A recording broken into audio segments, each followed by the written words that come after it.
પ્રત્યેક પુષ્ટ માર્ગે જે વૈષ્ણવ જે છે એ વૈષ્ણવને ત્યાં પોતાના જે પ્રભુ જે છે એને પધરાવીને પોતાની શક્તિના પ્રમાણ અનુસાર સભી સામગ્રી જે પ્રભુને જે અરોગાવે છે એનું આનંદ જે છે એ ભક્ત લે છે.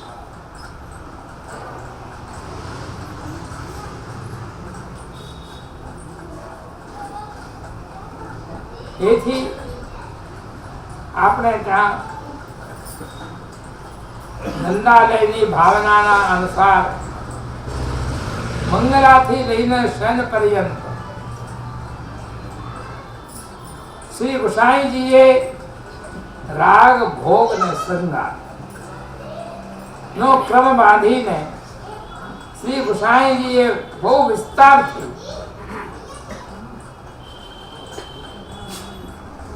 આ ક્રમ પોતે બાંધેલો છે.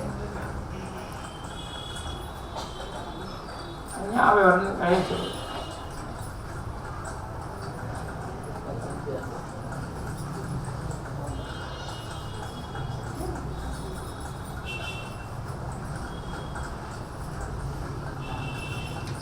એવો એક પ્રસંગ છે કે કાનબાઈ ના નામની એક સેવક હતી સબસાઈ. એ વૈષ્ણવ હતી. એ ગોવિંદ સ્વામી જે ખરા એ ગોવિંદ સ્વામીની બહેન હતી. એને ત્યાંથી નવનીત પ્રયાજી પોતે બિરાજે અને એ કાનબાઈ જે સામગ્રી સિદ્ધ કરે એ સામગ્રી ની પાતળ શ્રી ઠાકોરજીને એ ભોગ ધરે.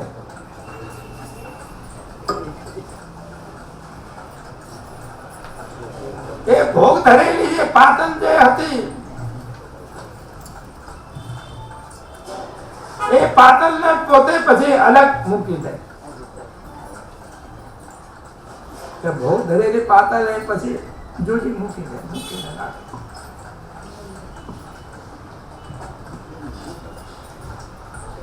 અને જયારે ઠાકોરજી બીજી વખતે આજ્ઞા કરે ત્યારે શ્રી ઠાકોરજી ને પુનઃ જયારે આજ્ઞા કરે કે મને ભૂખ લાગી છે ત્યારે પછી એ જ પાતળ ને પછી પ્રભુને ભોગ ધરી.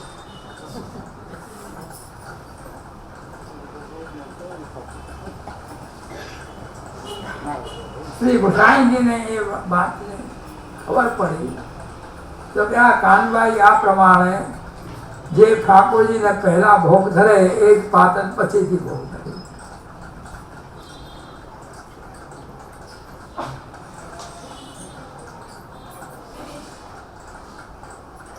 ત્યારે શ્રી ગુસાઈજીએ એમને આજ્ઞા કરી કે કાનભાઈ તમે ઠાકોરજીને એકવાર જે ભોગ ધરો છો એ જ પાતળ તમે ફરીથી ભોગ ધરી દો છો. ત્યારે કાનભાઈએ એમને જવાબ આપ્યો કે મહારાજ આ તો નાનો બાળક છે.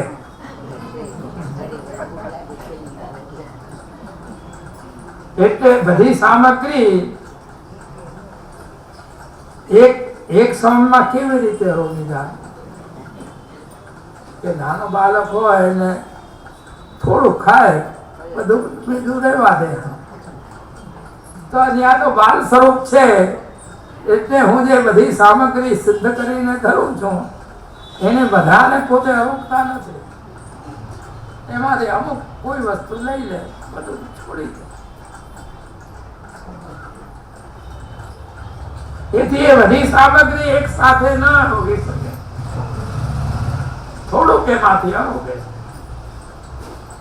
અને પછી ખેલમાં લાગી જાય. આપણા ત્યાં બાળકો નાના હોય એ બાલ સ્વરૂપ હોય એ પોતે થોડું ખાય ને પછી ખેલવા માંડે. એવી જ રીતે અહીંયા પણ હું જે પાતળ ભોગ ધરું છું એને હું પોતે કહે છે કે હું એને જુદી મૂકી દઉં છું. જ્યારે ફરીથી માંગે છે ત્યારે હું પછી એને ભોગ ધરી દઉં.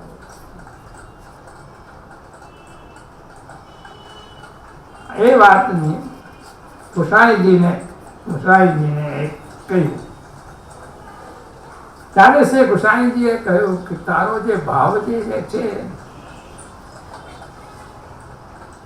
એ ભાવને હું જોઈને ગુસાઈજી અત્યંત પ્રસન્ન થયા કે એ બાલ ભાવથી જે સેવા કરે છે એમાં શ્રી નવનીત પ્રિયાજી પર એને ભાવ પ્રત્યક્ષ રૂપે એને દર્શન આપે છે.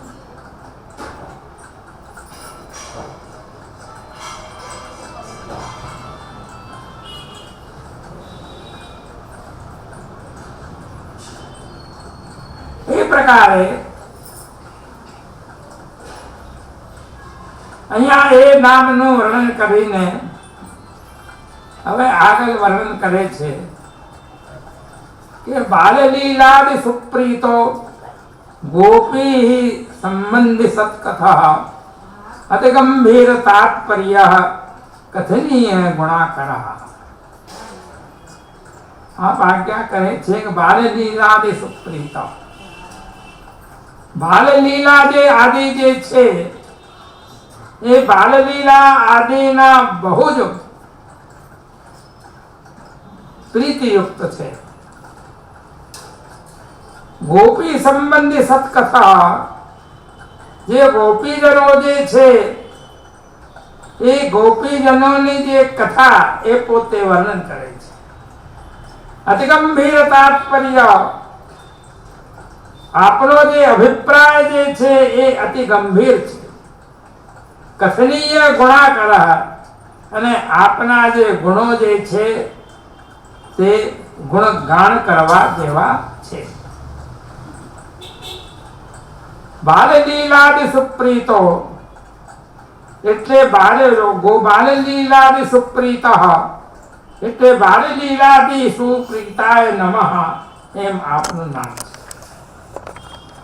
એટલે પ્રભુની જે લીલા જે છે એ લીલા માં જેમની અત્યંત પ્રીતિ છે એવા કોણ છે? શ્રી ગુસાઈ. એટલે એમનું નામ બાલલીલાદિ સુપ્રીતાય નમઃ એમ કહેવામાં.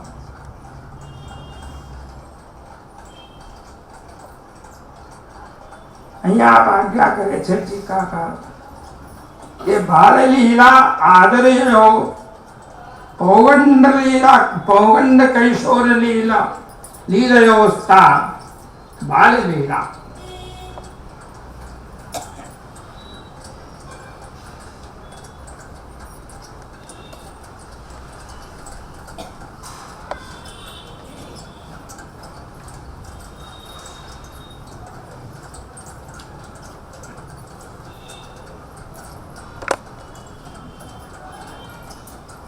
बाललीलादयोः लीलास्तासु सुप्रीतो यः स्वतां प्रीतियुक्तः इत्यर्थः. एवं प्रमाण प्रमेय साधन फल प्रकरण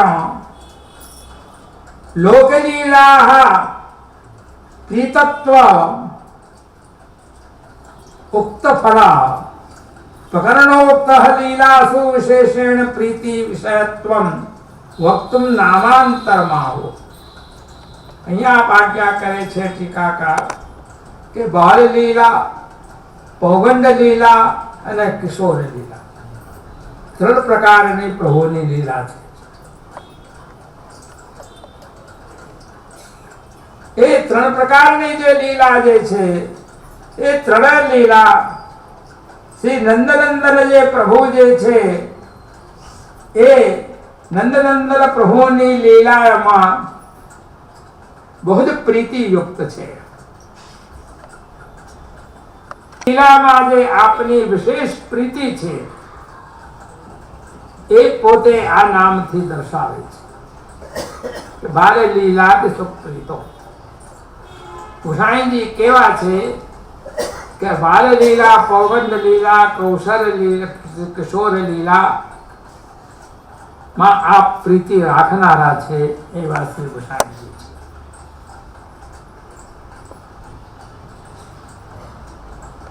શ્રી ગુસાઈજીને બાલ્યાવસ્થાથી શ્રી નંદનંદનની જે રસમય જે પોતાની લીલા હતી એ લીલાઓમાં વિશેષ પ્રીતિ હતી. એટલે પોતે બાલક હતા ત્યારથી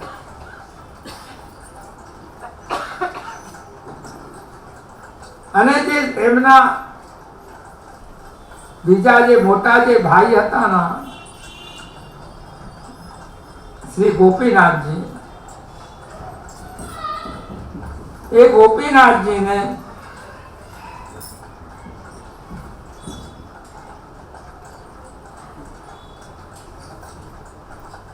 કિશોર અવસ્થામાં જબ પોતે નિયમ રાખેલો કે સમગ્ર શ્રીમદ ભાગવતનો પાઠ પારાયણ કરીને આપ ભોજન કરે.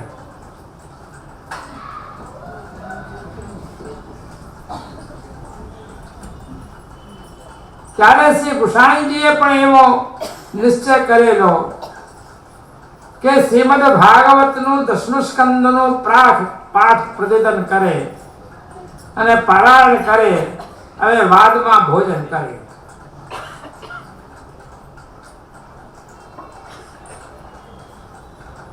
એટલે ભોજનમાં વિલંબ થઈ જતો.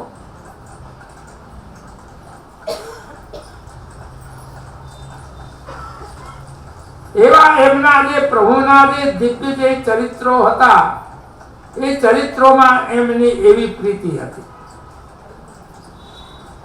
એટલે શ્રી મહાપ્રભુજીએ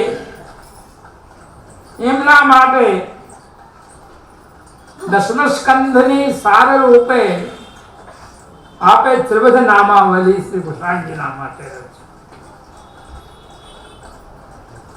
અને એમને એ ગ્રંથની રચના કરીને બાલ લીલા, પૌગંડ લીલા, કિશોર લીલા એ ત્રણેય લીલાઓની નામાવલી પોતે કરીને શ્રી મહાપ્રભુજીએ આજ્ઞા એમને કરી કે આ બાલ લીલા ની નામાવલી જે છે એને પાઠ કરીને પ્રભુને પ્રીતિ પ્રગટ કરો અને પ્રીતિ પ્રગટ એનાથી થશે.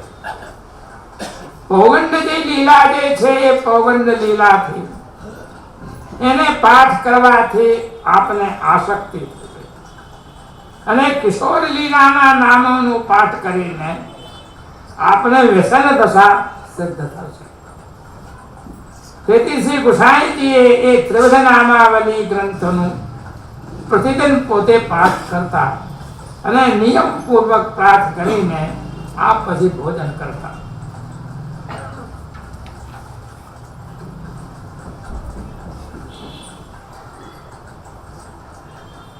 અને શ્રી ગોપીનાથજી ને આપે પુરુષોત્તમ સહસ્ત્રનામનું આપે ગ્રંથ રચ્યો અને એમને આપે આજ્ઞા કરી કે જે આપ શ્રીમદ ભાગવતનું પૂર્ણ જે પાઠ કરીને ભોજન કરો છો એ આપ આ સર્વોત્તમ જે સ્તોત્ર જે પુરુષોત્તમ જે સ્તોત્ર જે છે એનું આપ પાઠ કરીને આપનું શ્રીમદ ભાગવતનું સંપૂર્ણ પાઠ થશે અને પછી આપ ભોજન કરો. એ 2 ગ્રંથો એમના માટે આપેલ છે.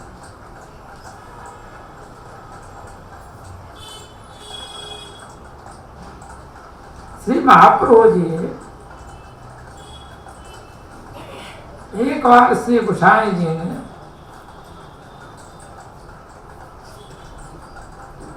જે બાલ્યાવસ્થા હતી એ જે ગુસાઈજી બાલક હતા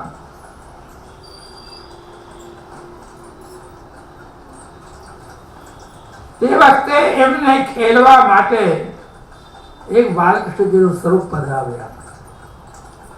કોને? ગુસાઈજી.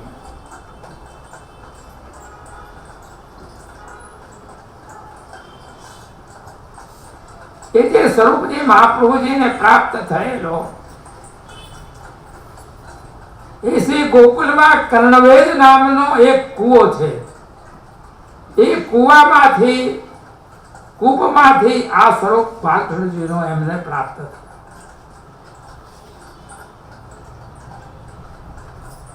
એ શ્રી મહાપ્રભુજી શ્રી બાલકૃષ્ણલાલજીને મંગલ ભોગ થયા.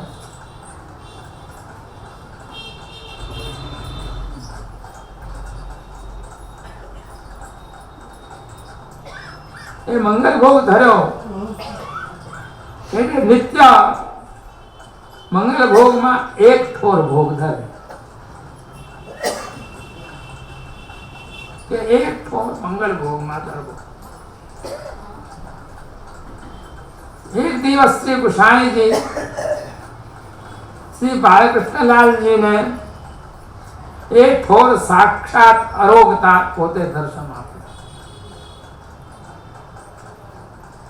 અને એમને જોયું કે આ ઠોર તો બાલકૃષ્ણલાલ અરોગી રહ્યા છે. ત્યારે ગુસાઈજીનો બાલ ભાવ બાલ સ્વરૂપ એ પણ બાલક હતા. ત્યારે બાલ ભાવથી વિચાર કર્યો કે શ્રી ઠાકોરજી તો આ બધો ઠોર અરોગી જશે.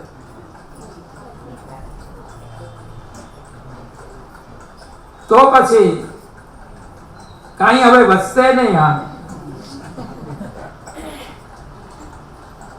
એમને ગુસાઈજીએ શું કર્યું? બાલકૃષ્ણલાલના હાથમાંથી એ ઠોર છીનવા લાગ્યા. ભલે એટલું જ આગળવાનું લાવો, મને આપો.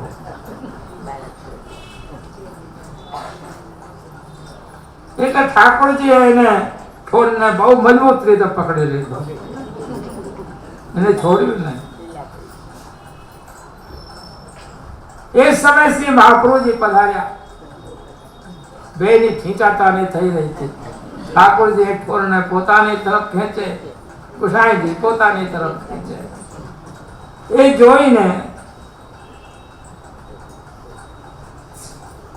શ્રી ગુસાઈજીને શ્રી મહાપ્રભુજીએ બીજો ઠોર આપ્યો અને એ ઠોર આપીને એમને સમજાવ્યા કે આપ ઠાકોરજીથી નહીં જીતી શકો.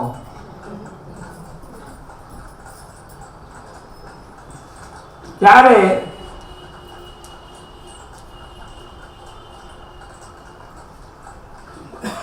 ત્યારથી શ્રી મહાપ્રભુજીએ બાલકૃષ્ણલાલને બે ઠોર ભોગમાં કરી દીધા.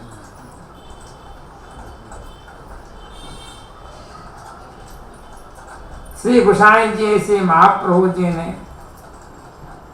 મહાપ્રભુજીના વાદમાં પુષ્ટિ જે સેવા જે છે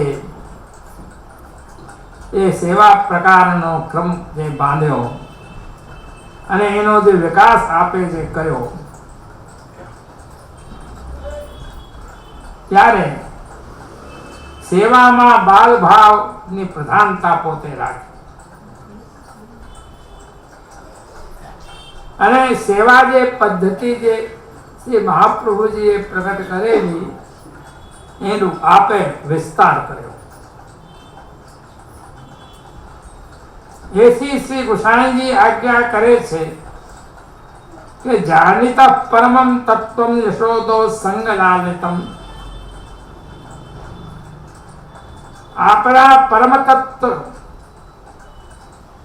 કોણ છે કે યશોદો સંગલાલિતમ, યશોદાજીના ગોદમાં ખેલનારા એવા શ્રી કૃષ્ણ પ્રભુ. એ ખેલવા વાળા જે પ્રભુ જે છે એ પ્રભુને જ તમે સમજો. જ્યારે આપના પોતાના જે સાતો જે લાલજી હતા એમને સાતે લાલજીઓને શ્રી ગુસાઈજીએ પોતાના 7 સ્વરૂપો પધરાવી દીધા.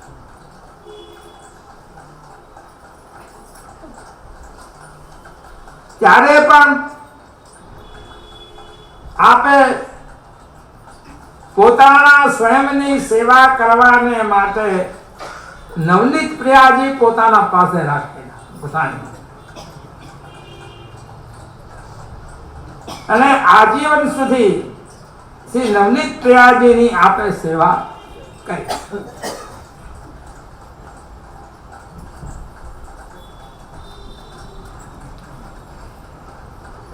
હવે એનાથી એમ સૂચન થાય છે કે પુષ્ટિ માર્ગના અંદર